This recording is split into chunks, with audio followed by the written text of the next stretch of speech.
you love movies and movie discussions, you've come to the right place. Who am I, you ask? I am the Wiz, and I'm here today to review the 2011 horror comedy, The Cabin in the Woods, starring Kristen Connolly, Chris Hemsworth, Bradley Whitford, and Richard Jenkins, directed by Drew Goddard.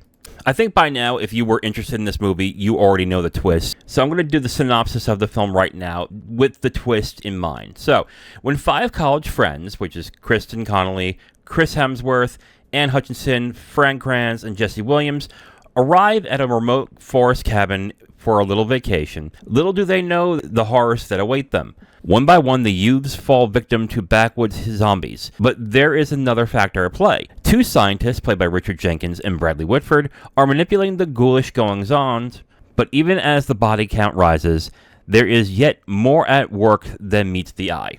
So, Cabin in the Woods is interesting in the way that it wraps its story. So, the story inside the movie is a horror slasher story that is fairly generic, but that's by design, honestly. It's got the same template of a lot of horror movies, which is a bunch of co-eds, a bunch of very attractive co-eds, go on vacation, go here, go there, and things happen that are beyond their control, and they get gored and killed and whatever. And honestly, I've seen enough of them to know what these are like, and this is fairly standard by that notion.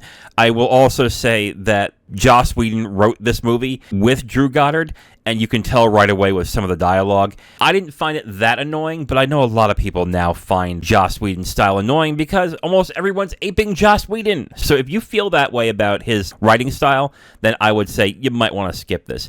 But I will say, though, that if you don't skip it, I think the best part of the movie is the corporate conspiracy wrapping that is surrounding the entire film. So you have the five teens in the cabin. The other part of the movie is this weird corporate or government agency that is creating all these horrific things that are happening throughout the film. And the two main people that you deal with are Bradley Whitford and Richard Jenkins. They are very funny in this movie, I think. I think they're the most entertaining part, and just the juxtaposition of how corporatized and how this is just a job, to what you're seeing on screen as to what happens is probably one of the funniest things about this film. I think this film is much more of a satire than anything else, but it's satire in the way where most satires I think most people are used to. Those satires like Airplane, Naked Gun, they make fun of and roast those types of films, but I still think Cabin in the Woods kind of celebrates them, but also puts a unique twist into why is it that these slasher films happen this way? Oh, it's this mysterious company that's doing this. And I think that's kind of clever in a way. I think that's what makes it more entertaining than most of those types of films. Again, this is coming from somebody who doesn't like these films, so if you feel differently about it, then I completely understand. But for somebody who doesn't like horror films and doesn't like this formula, I found that part to be fairly entertaining. However, I will honestly say that the ending is kind of weak in this film. What I liked about the film is how it subverted a lot of tropes, and it kind of made you think differently about certain things when it comes to this style of movie. I wish the ending did the same thing.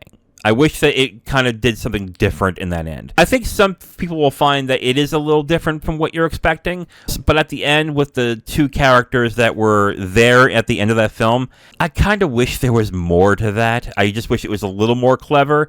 It's not a bad ending, but I will say that I kind of wanted something better than that. But what I will say overall is that I liked this film. I thought it was fun.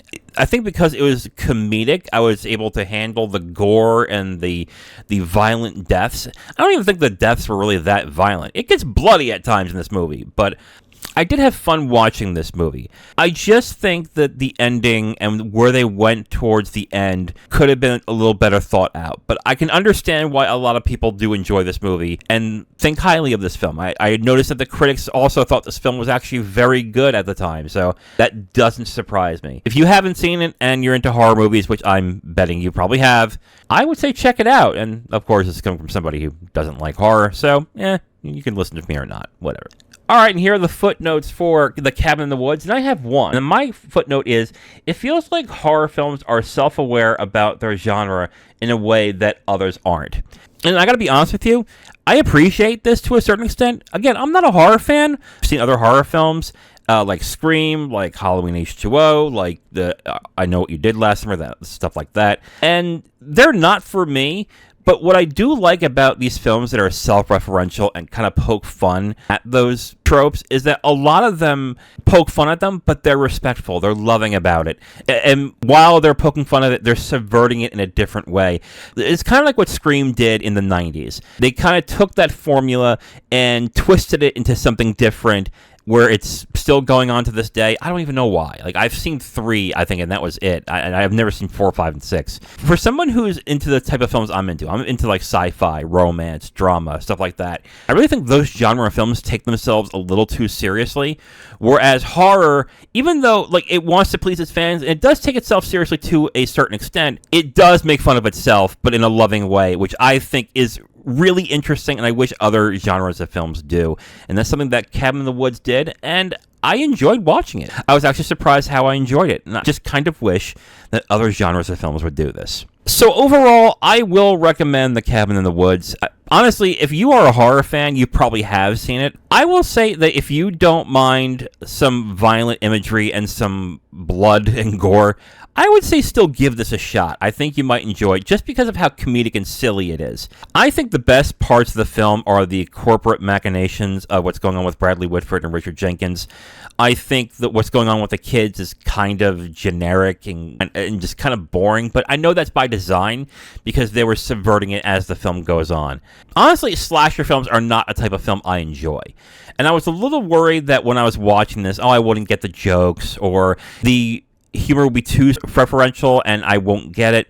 But I think even though I am not a fan of slasher films, I did enjoy this film, and I did find it funny in that clever way that it was doing the story. So overall, I recommend The Cabin in the Woods. Check it out on Peacock if you have not seen it. Now, if you want my full review on this movie, you can go to my website at IamTheWiz.com. You'll have my full written review right on the site, along with a link to the video that has this review that you've just listened to. All right, so for Thursday, me and Zero are going to be reviewing Zombieland, directed by Ruben Fleischer. Saturday, I'll be reviewing Star Trek First Contact, directed by Jonathan Frakes. And on Tuesday, let's keep the scares going, where I'm going to watch a film from 2001. It's on the Criterion Collection, and I have been wanting to watch this.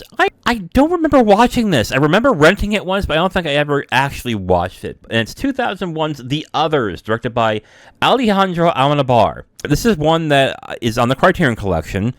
I've heard great things about it. I've always been interested in watching it, but, you know, my predilection to not watching horror kind of went by the wayside in watching this. But since I want to get into the spooky season, I'm going to give this one a shot. So, on Thursday, me and Zero are going to be reviewing Zombieland, directed by Ruben Fleischer. Saturday, I'll be reviewing Star Trek First Contact, directed by Jonathan Frakes. And on Tuesday, The Others, directed by Alejandro Amenabar. I am The Wiz, and I'll talk to you next time. Bye.